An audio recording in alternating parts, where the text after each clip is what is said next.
के साँच्चै नै हामीले परमेश्वरलाई प्रेम गरेका छौँ त? के हामीले परमेश्वरलाई प्रेम गर्छौँ त?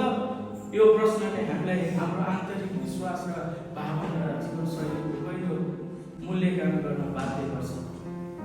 यसोले भन्नुभएको छ, यदि तिमीहरू मलाई प्रेम गर्छौ भने तिमीहरूले मेरा आज्ञा पालन गर्छौ।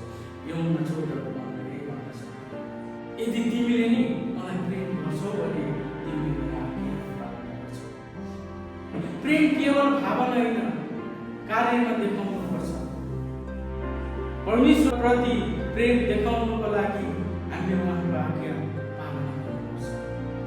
यूहन्ना 14:21 भन्छ, मलाई प्रेम गर्ने त्यही हो जोसँग मेरा आज्ञा छन् र ती पालन गर्छन्, अनि मलाई प्रेम गर्नेलाई मेरा पिताले प्रेम गर्नुहुन्छ, म त्यसलाई प्रेम